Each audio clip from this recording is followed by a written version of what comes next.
This is the life of one of Detroit's most notorious hitmen, Nathaniel Boone Craft. Boone was born on March 25, 1957, in Detroit, Michigan, and believe it or not, he would actually start hustling and selling drugs at the age of 9 on Detroit's east side. Him and his friend Germ would actually start working for a man named Charlie. You see, Germ, who Boone has also referred to as Alonzo, grew up across the street and was around the same age as him.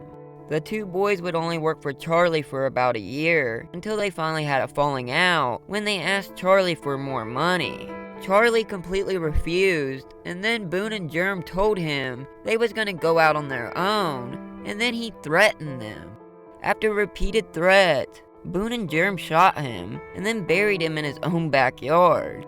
They would then use Charlie's house as a trap house for the next couple months, until the body started to stink too bad, and eventually the police showed up, although they was never connected to the murder. After that, they would actually go to the main plug directly, a man named Frank. You have to realize, this all happened when Boone was only 10 years old. It was 1967, right before the Detroit riots kicked off. Boone and Germ quickly built a reputation for having good drugs. They would actually name it Do to Die. Do this shit without cutting it, and you may die. On top of that, he also became known as someone not to cross. He was literally punking out men twice his age. Boone would actually say one of his biggest motivations to sell drugs was seeing his older brother and sister coming home every day from their job at Chrysler, beat down and wore out. When he was asked how a 10-year-old boy became so aggressive, he said bullies at school. He was constantly running home with kids chasing him, until finally his older sister Louise told him if he didn't quit running, then he was gonna have to fight her. When the Detroit riots popped off, Boone was right in the middle of them, helping people break into stores to loot and steal. And it was around this time that he witnessed white officers abusing and murdering a young black woman, and then just throwing her in the dumpster like she was a piece of garbage. At the young age of 11, Boone would actually talk his older brother Pop into buying him a car by telling him that he would give him extra money every month. He ended up getting a Cadillac Fleetwood Brougham with a set of gangster tires. Although he wouldn't be able to enjoy it for long, because his first arrest came around the same time.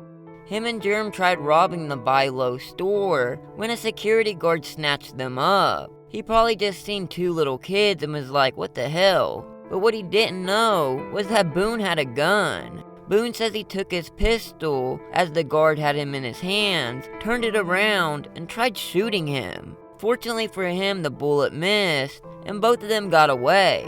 But unfortunately for them, everyone in town knew who Boone was, and the police would eventually show up to his house and arrest him. From there, he was taken to a youth home, and then in front of a judge. And it was there that the judge determined that his mother had too many kids and couldn't properly take care of Boone. So the judge made him a ward of the court, and from there he bounced around from different youth homes until eventually being placed in a foster home. Although his time at the foster home was short-lived, because the parents would catch Boone sleeping with their daughter. After that, he was sent back to the court, and the judge would send him to the Wayne County Child Development Center, or WCCDC. Boone says he spent the most time here, and then just one day out of the blue, he decided to run away and go back home. Unfortunately, Boone didn't get the welcome he thought he would, and his mother told him to sit down, and that she already got a phone call, and that they was on their way to pick him up.